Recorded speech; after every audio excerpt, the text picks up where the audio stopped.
Do you know what the best part about overcast days are? Soft lighting. But here, we have hard lighting. With this hard light, it looks sourcey. And that's not what we're really going for when we're trying to shoot videos. When we're setting up our lights, we want to make sure it looks natural and not sourcey like how this light is right now. So hard lighting isn't very flattering on the face. You could probably see that I'm squinting a little bit. It doesn't make the subject look very good just because we have these harsh shadows on the shadow side of our face. And the fallout is not very good. It just goes from highlights to shadows. There's not really a rollout. Typically, we don't want to use hard light.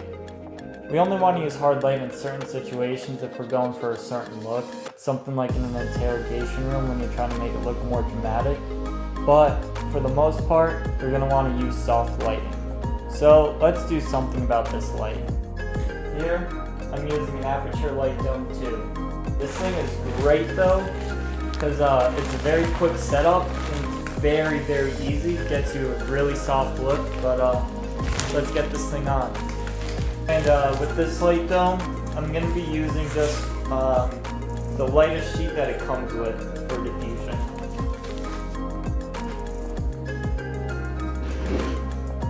How much better does this look? So you can see the main difference though between using soft light and hard light. So you can see how much nicer the rollout is going from the highlights to the shadows of the face. You can see it makes the face look a whole lot smoother, which makes it a whole lot more flattering. Using soft light is going to help hide all those blemishes and imperfections on your subject's face as well. So in general, when it comes to video production, the softer the light, the better. So you might be wondering to yourself, how do I achieve soft light? Well, good news for you, there's a lot of different ways you could get soft light. There are two primary ways that you could achieve soft light. The first one being diffusing the light, and the second being bouncing the light. This light setup is what I use for all of my talking head videos, and also what I use for all of my shoots. It's the perfect light setup for all of my shoots. It is just so easy and efficient to be using. It gives you that nice look that you're looking for, and I really don't have any complaints about it. Before we get into the ways that we can achieve soft lighting, I first want to touch base a little bit on though, the positioning of your light.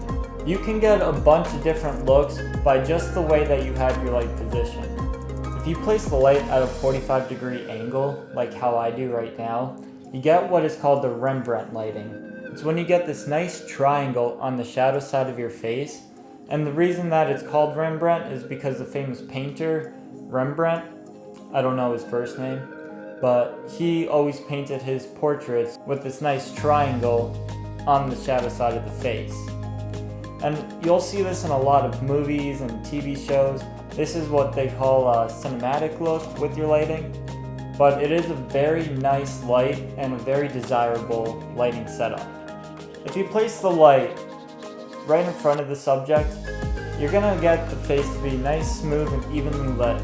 You're not gonna have any shadows on the face, not under the eyes, nothing. You're gonna have a perfectly and evenly smooth light on the subject's face. Or if you want to go with a more dramatic look, then you can put the light directly over the subject's head, and you're gonna get these shadows under the eyes, and it's just gonna be producing, more of that interrogation style. So let me get this light put back though to that 45-degree angle, and let's continue. Which I'm actually kind of digging though the way that this is.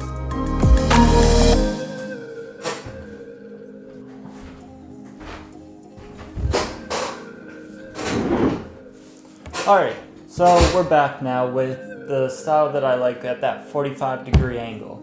So like I mentioned before, this is single diffusion, so we can take this another step. If we want to do double diffusion, we could then just take another sheet, like even a bed sheet, any white sheet or like unbleached muslin, and so we could put that in between the light dome and the subject to get a double diffusion, and for that to just wrap around your subject even more. But due to the limited space that I have, I can't show you what double diffusion would look like. So if you want to do that double diffusion method, you can use pretty much anything that the light's going to pass through. So just note though, for that second layer of diffusion, whatever color it is, if it's white, brown, yellow, it's going to give a color cast onto your subject.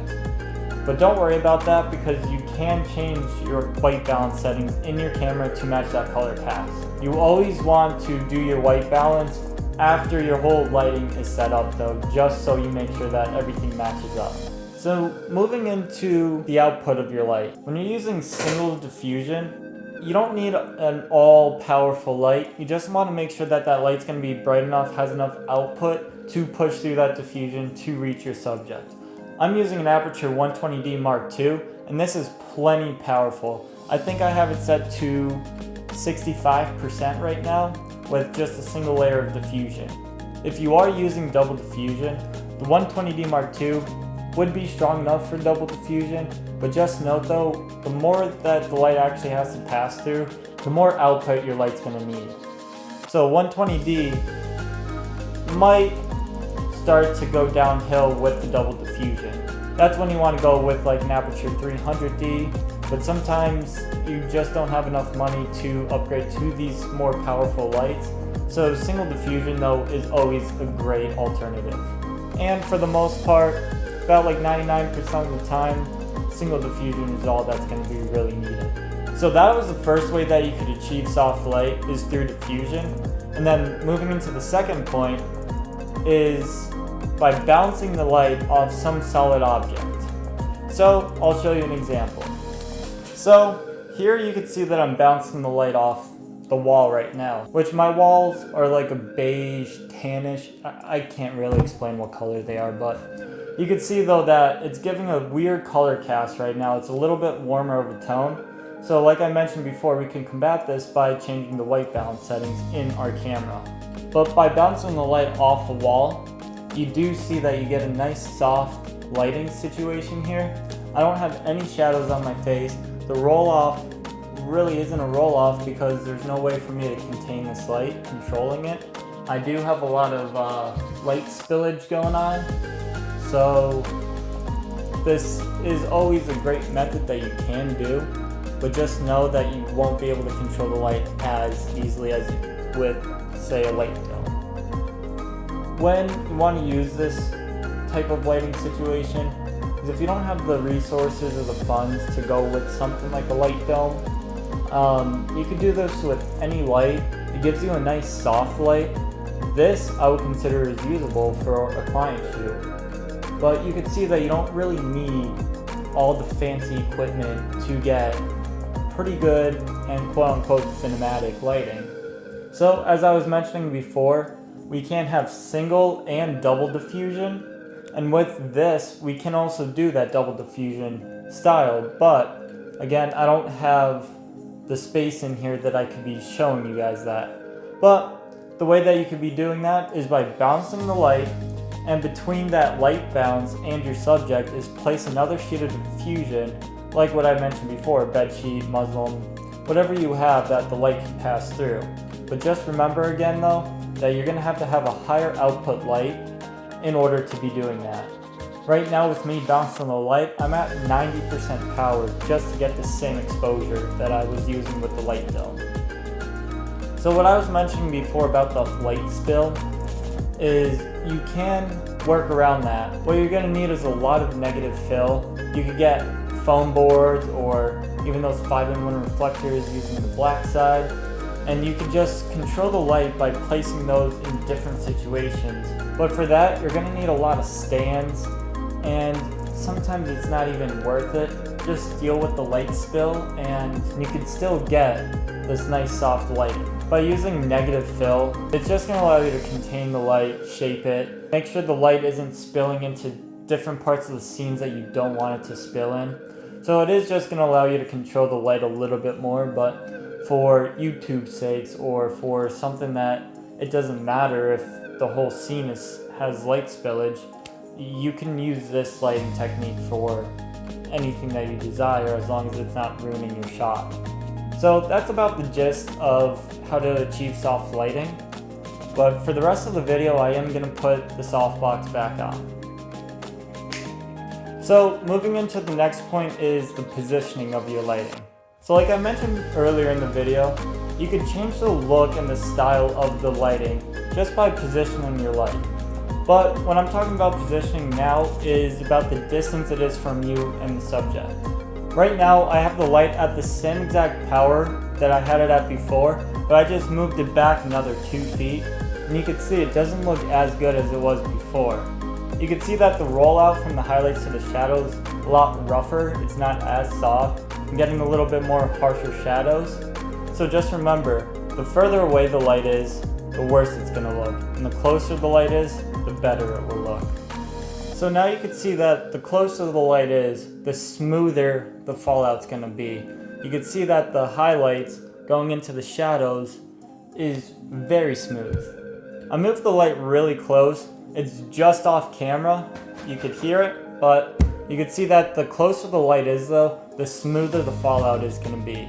You're not always going to have your ideal setup, and what I suggest though for you to do is just to play around with the lights that you do have, play around with the different material that you have laying around your house, or even buying it off Amazon because you can find it for super cheap. But I suggest that you play around with your lighting, figure out what setups are going to look best for the look that you're trying to go for, because you don't want to be on set all stressed out not knowing how to light the scene. You want to practice this as much as you can. If it's either making YouTube videos or even just practicing on your own, not even releasing the footage, you should just be practicing how to position your light in relative to the camera to make your subject look the best. You're also not going to always have the option to get the light super close to your subject. Sometimes it could be due to the framing, you're shooting an interview, or you might not want to be distracting your talent because the light's literally 6 inches from their face. So I am going to move this light back just a little bit to get to that nice look that I like. Alright, so moving into the last topic of this video. The bigger the source, the softer the source. So in relative to you, the closer the light source, the bigger the source. So let's take the sun as an example. The sun is a huge light source, but in relative to you, it's so far away that it's small. And now just think on a super sunny, bright day, the sun is a very harsh light source. You see all these hard shadows, nothing's really soft. The fallout from the highlights to the shadows on a nice sunny day are super rough, super hard. Now on an overcast day, the clouds act as a diffusion layer, so then that's why you get a soft light and there's hardly any shadows when it is an overcast day. And that's why you hear that wedding videographers or people who typically shoot outside love when it's an overcast day, because the lighting just looks so much better on the subject's face. So now going into the bigger the source, the softer the light, but also the better the eye lights. Eye lights are always beautiful, and it's a good way to give your subject some life. So in all though, this light dome is the perfect setup for me. It gives me that super soft light. This is what I use for all of my talking head videos, what I use for client work, and it always just gives me that look that I'm going for. It also is the easiest and most efficient method for me, just because the setup of this whole setup takes me about a minute to put up. And we all know that time equals money. And time is very valuable, and it's just that one thing that you can't get back, so the more efficient you are, the more productive you are as well. So there's a lot more that you could learn on lighting. This is just a video that can show you how to achieve soft lighting with the lights that you already have. If you want to know the scientific side of all of this, I would suggest going and watching Gerald Undun's videos. He does a fantastic job going into all the details on how things work and why they work, but I really recommend you guys going and watching him. But if you did watch this video, you are on track to increase your production. But as always, thank you for watching, and I'll see you in the next one.